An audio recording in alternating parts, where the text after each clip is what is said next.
As Formula One rolls into Austin for one of the best race weekends of the year, there's still all to play for in the Drivers' Championship as we head into the final quarter of the season. Will the drivers at McLaren really be allowed to race?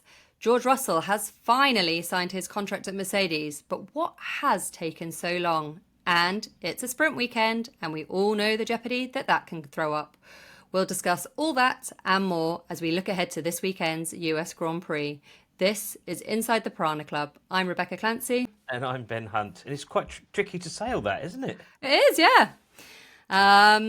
What a good weekend this is, though. Should we start on how amazing Austin is? Everyone's a big fan, aren't they? Yeah, it is quite good. It feels a bit like rinse and repeat, though, every year, doesn't it? Everyone does the same photos. Alan Boots in South Congress, Pete's Piano Bar.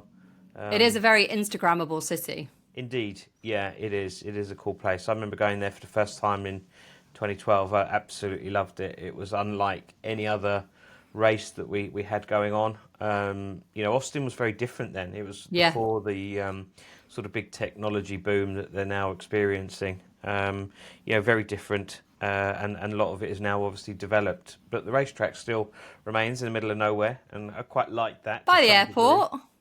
It's by the airport, yeah, but there's not much else like in the way of infrastructure. I know, it's a decent half-an-hour drive outside the city. Indeed, yeah, and there's not much else. If you had bought in Austin in 2012, you'd be absolutely loaded now. Is that right? Yeah, well, because property prices have gone through the roof, haven't they, with Tesla moving in and all the other Silicon Valley, courtesy of all the tax breaks, I'm sure. I love this race, though. South Congress, where everybody loves, that's where most of the Instagram posts come from. That was kind of rough and ready. That's all being redeveloped now. The drivers love it, although I don't think they love it as much anymore, because I remember them always saying pre-Drive to Survive. We're going to have to come up with some like BC pre-Drive to Survive era, aren't we? The drivers used to say they could walk around the city, go for dinner in their hotels, and they would never get noticed. And then I remember, do you remember Charles Leclerc telling that story about how he got back to his hotel one night and these two girls started fighting and there was blood? And it's absolutely bonkers now in America. They cannot move for love nor money. And there definitely is a growing interest. I think whether or not it's plateaued there, I don't know. Yeah, I think so. The other story I remember, Schumacher used to like holidaying in America because he could walk around there and no one would know who he was, so he didn't get bothered by autograph hunters. But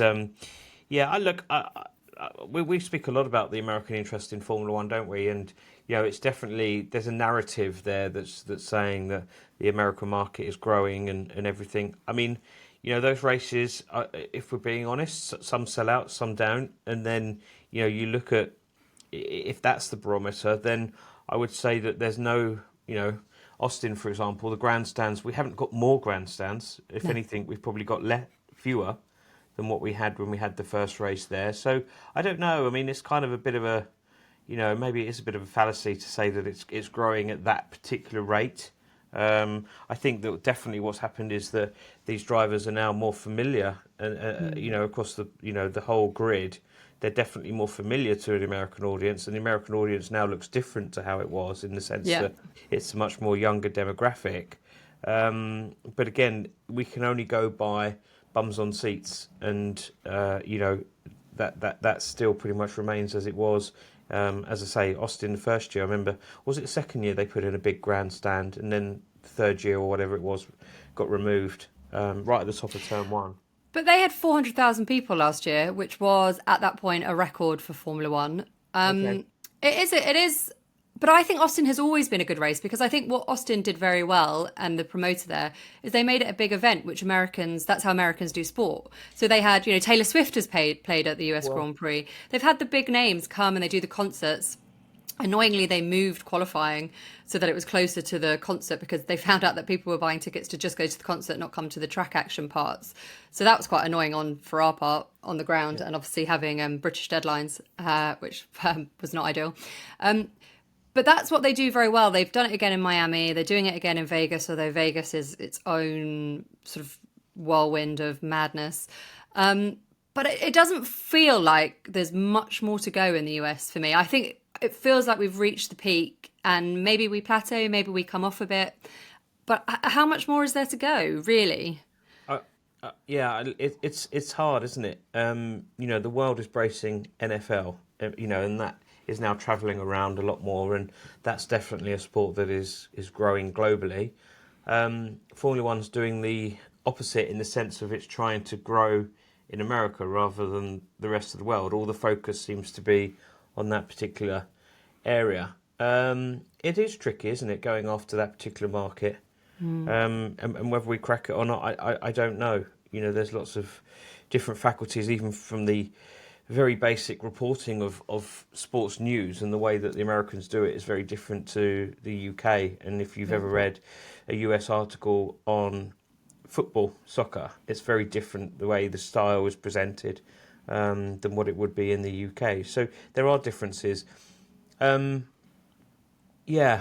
Have we reached saturation? Maybe we have. I don't know. I mean, there is potential. It's just whether and how F1 goes about growing and unleashing that potential without having more races. I think that 3 is probably the limit at the moment for the calendar.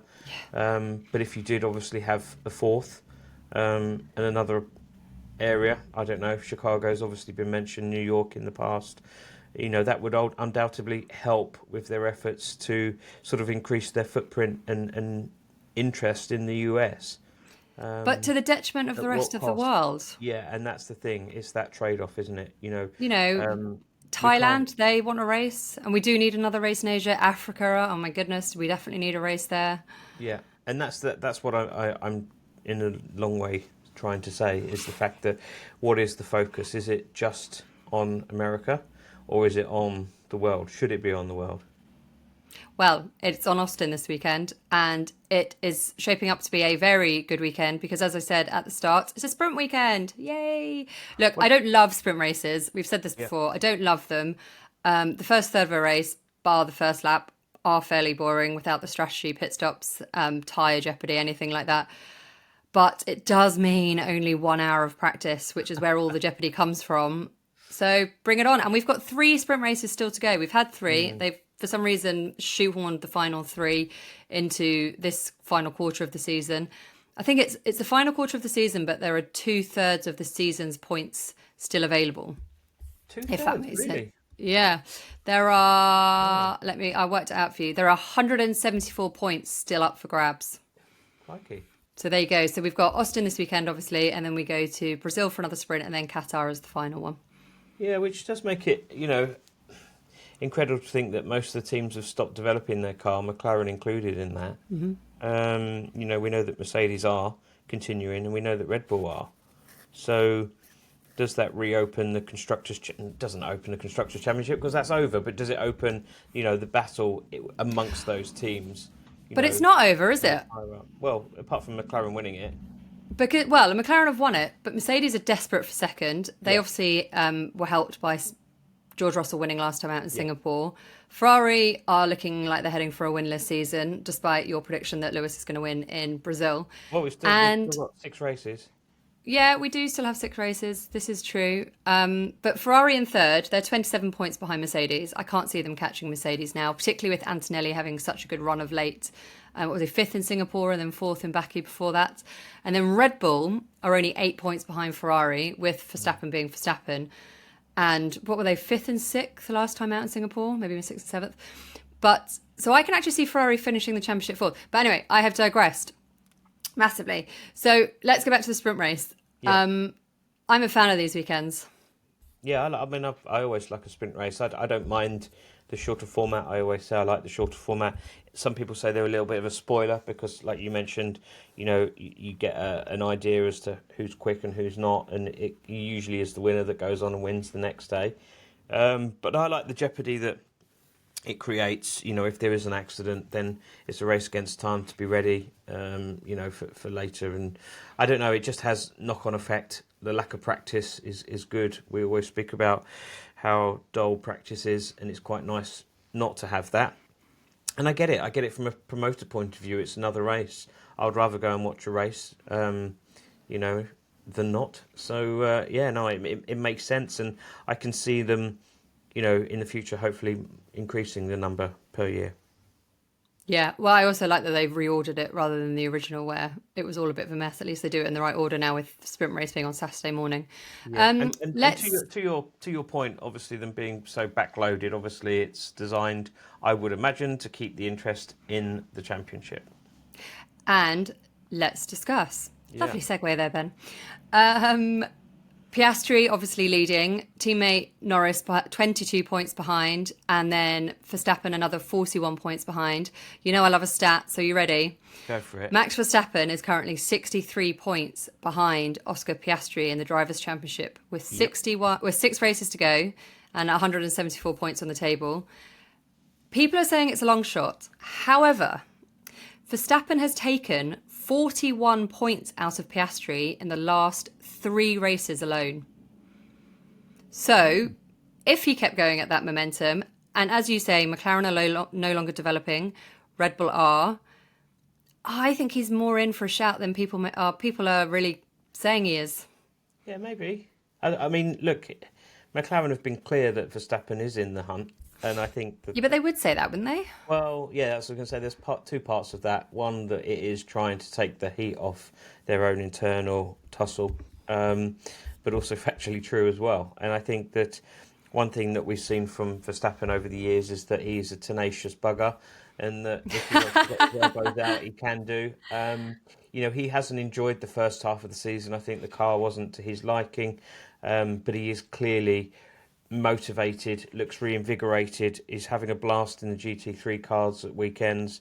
I see now that he's got his future's clear in the sense that we know Russell's obviously staying. We knew Max was going to be staying at Red Bull for some time, but also the shakeout at Red Bull as well with Christian Horner going. I think everything's become a lot clearer for Verstappen, and he seems happier. And when you've got a happy Verstappen, he's a happy chappy, and he's scoring points. So, I mean, it does it's seem not to coincide with inconceivable. Horner's departure, doesn't it? His dad obviously was quite anti-Horner.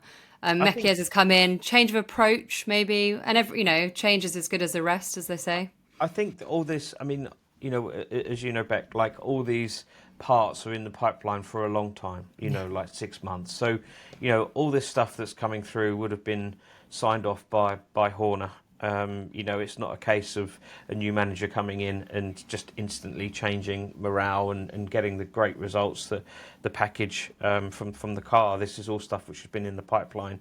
Yes, culture may have changed, new men at the top. It does change the environment within the team, but the actual performance of the car, that would have been in the pipeline for some time. So, I think that Mekies has been right to not take the credit for that because, Yeah.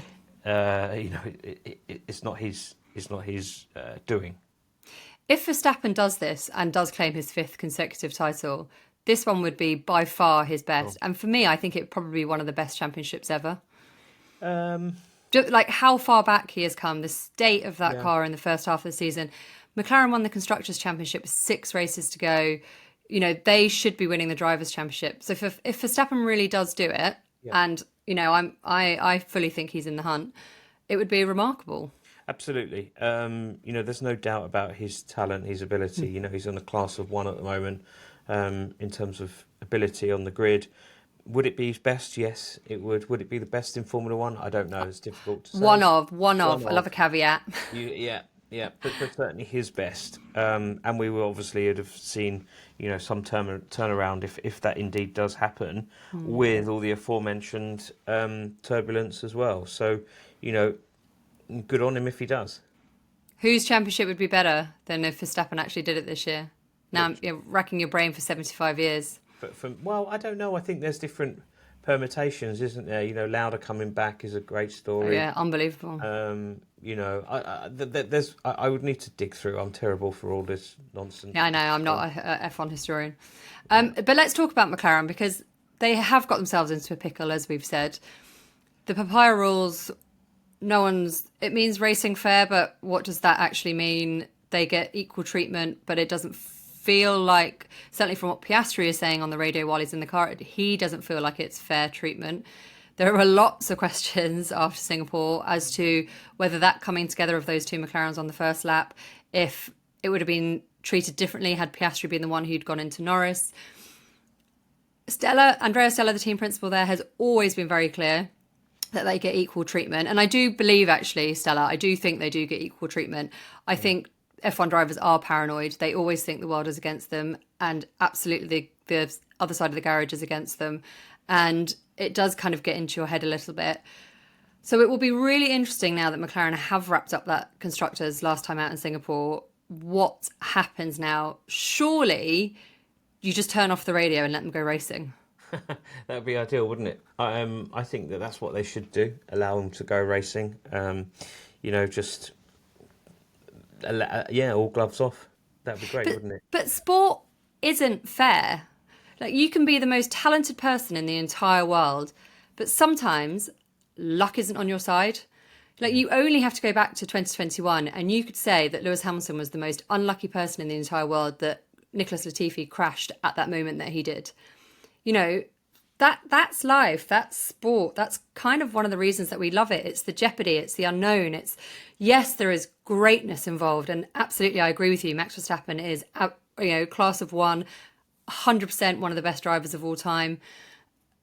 But what is fair in sport? Yeah, it's the talking points, isn't it, that we love, and the disagreements in the pub and all that sort of stuff. It's the unpredictability that we like, and I suppose that boils down to the team orders again, doesn't it? You know, the stage managing, and should they be allowed just to race and have no team orders? That is a debate that often pops up.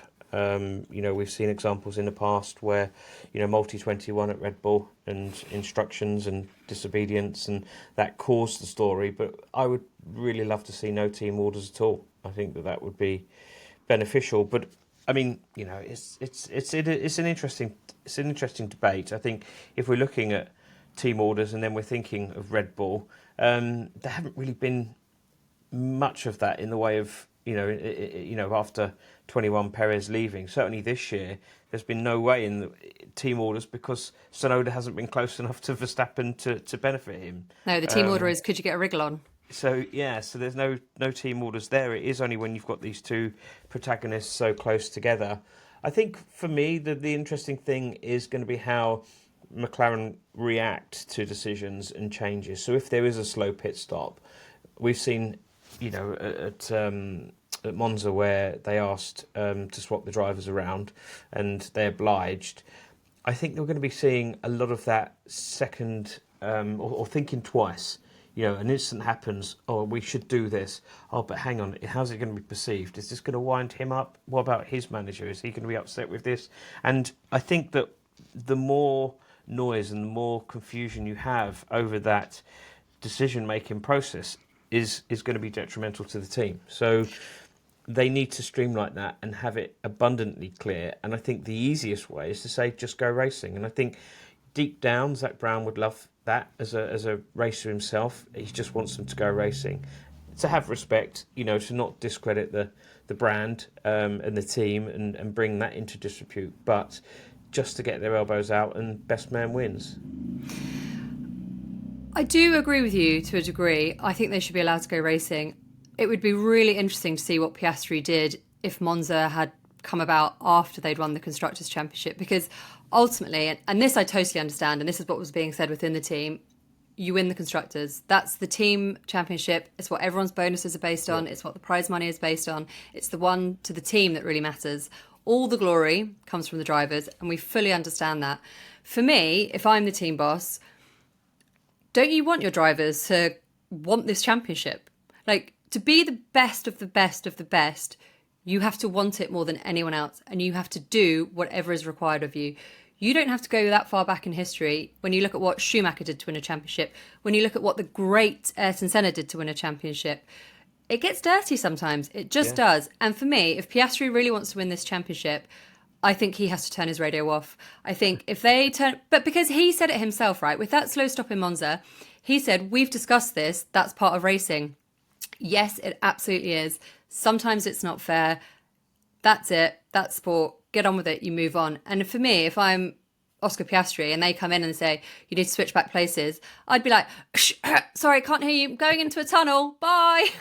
It's But this is what you've got to do. And again, if I'm Lando Norris, he has to be more like Singapore on that opening lap. For me, I said it in the Singapore review. That was great to see Lando like that. Hungry. He wanted it more than Piastri wanted it. It was a huge gap. I mean, for goodness sake, there was loads of room. He got unlucky, got a bit in the dirty air, so he lost it a bit. Ended up into his teammate. It was a glancing blow, barely anything. Everyone thought it was a racing incident, McLaren and the FIA when they looked into it. So it was no bother. But these guys have got to get their elbows out. If Piastri has a slow pit stop, I can absolutely guarantee you that Lando Norris is not giving him that place back. No way. So they just need to get on with it. They need to go racing. They need to get their elbows out.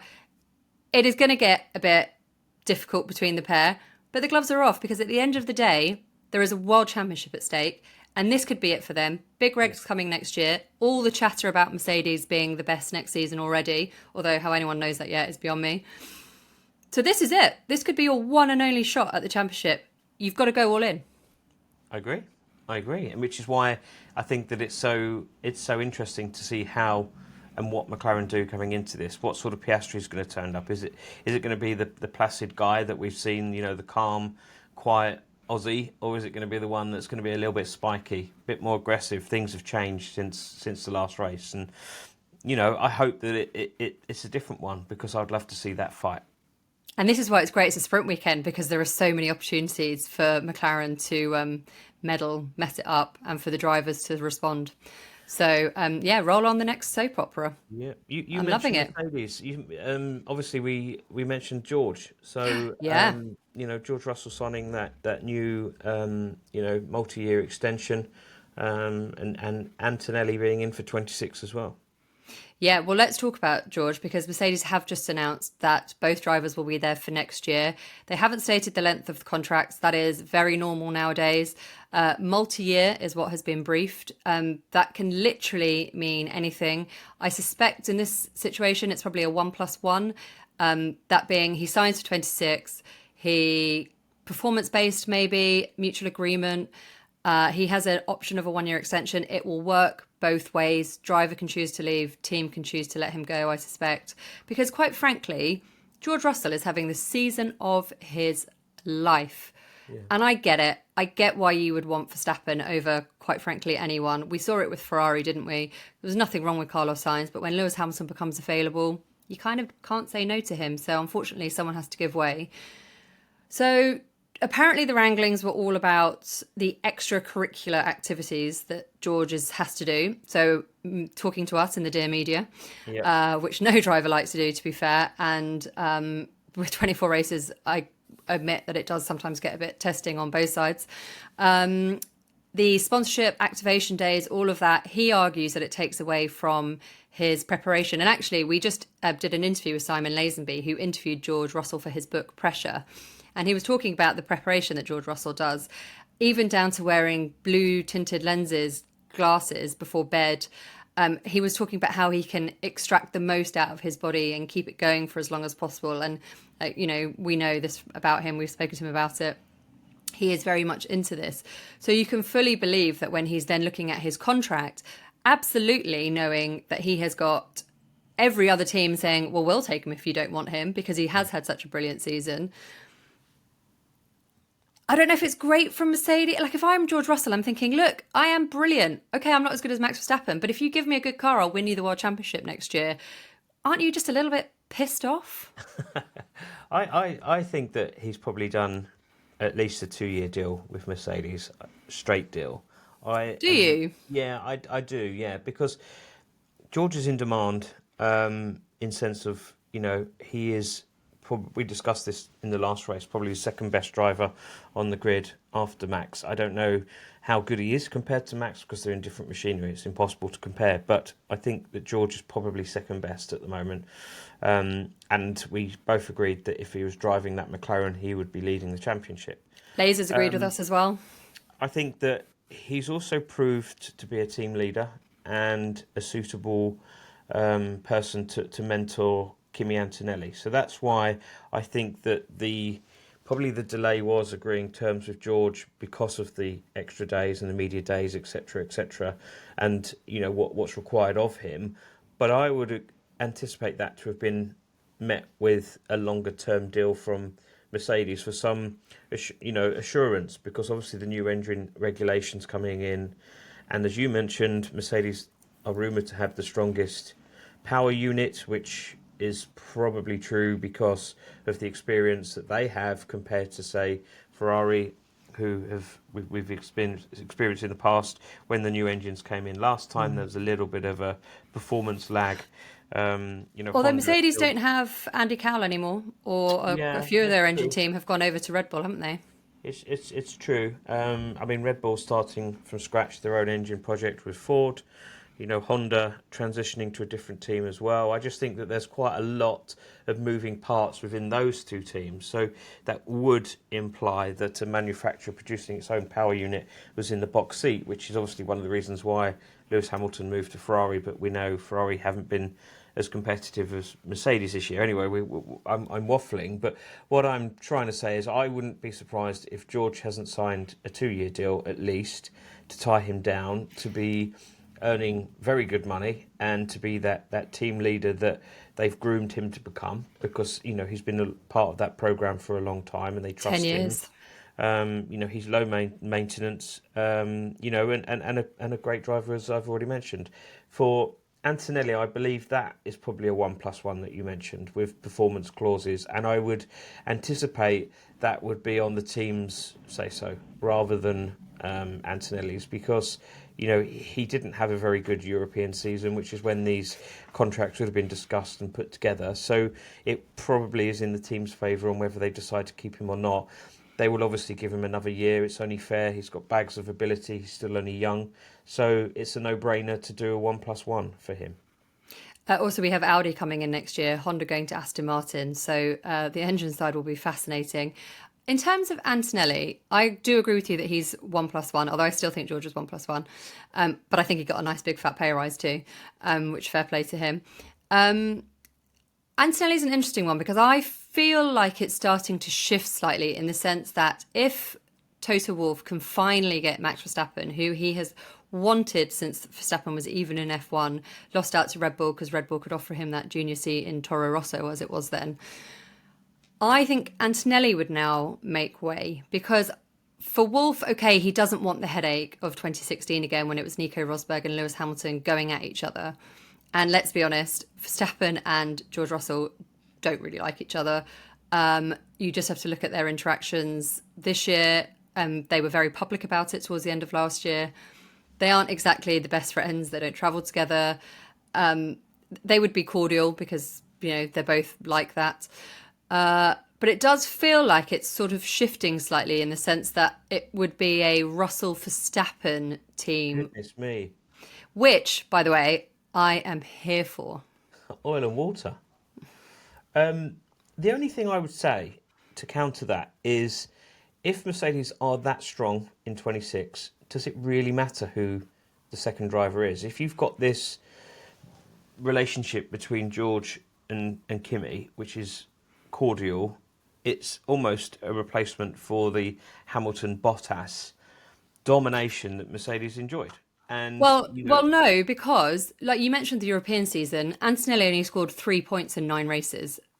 And we've seen it with Red Bull, haven't we? That with only one driver scoring points, you don't get anywhere in the constructors. So if Antonelli, or do you? I mean, in 2023 when but that was Max won extraordinary. everything, Bar one. he scored enough. He scored enough points to, or Red Bull scored.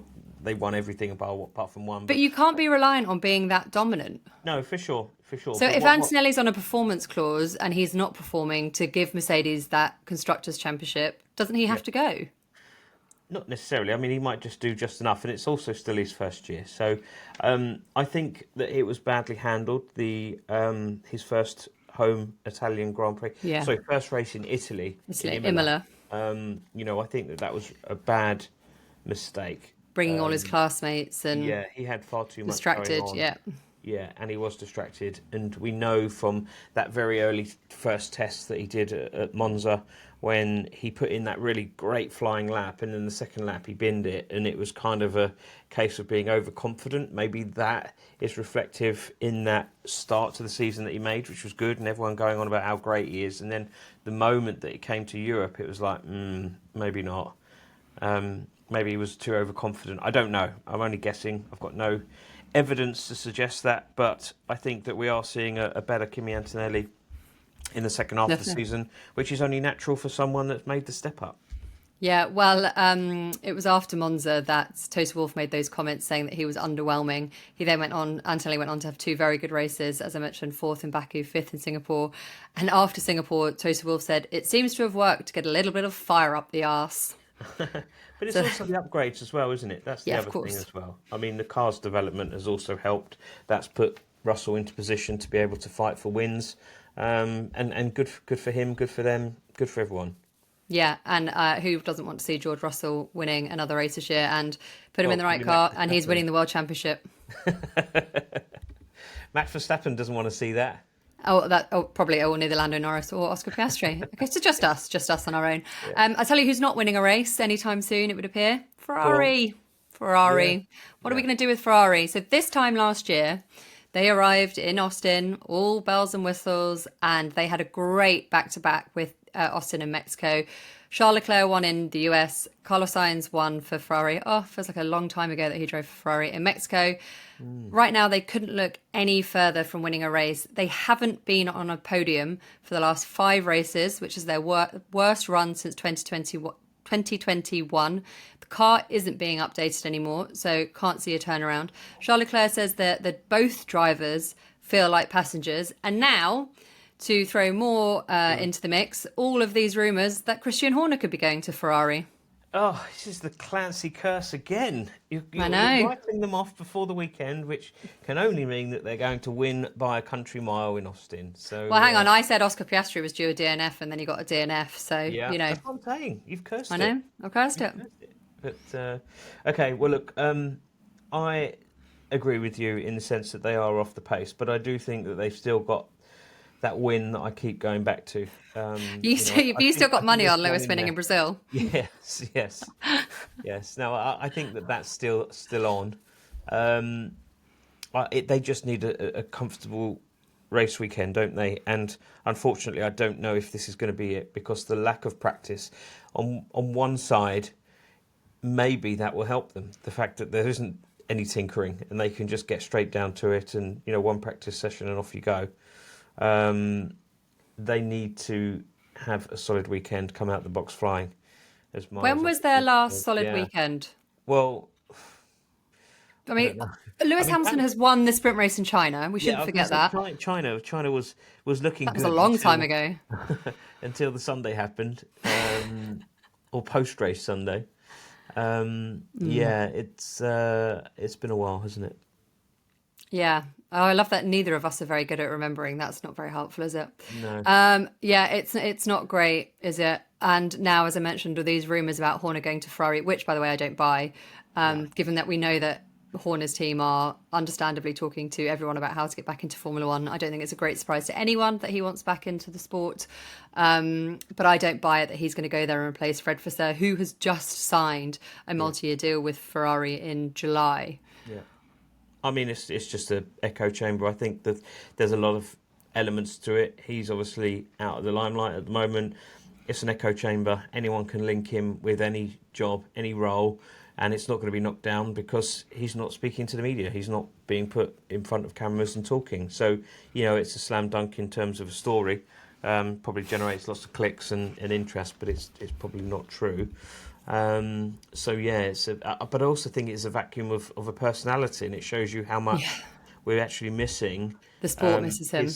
His personality in the sense of, stirring up that conflict between Zach Brown and Toto Wolff, because I think that had he been in the press conference, even in Singapore or in Austin this week, he would be pointing an accusing finger of the way that McLaren are or aren't managing their drivers, probably making a valid point the way that Red Bull were drug over hot coals for the way that they managed the Vettel and Webber. every driver all of it, partnership they've done.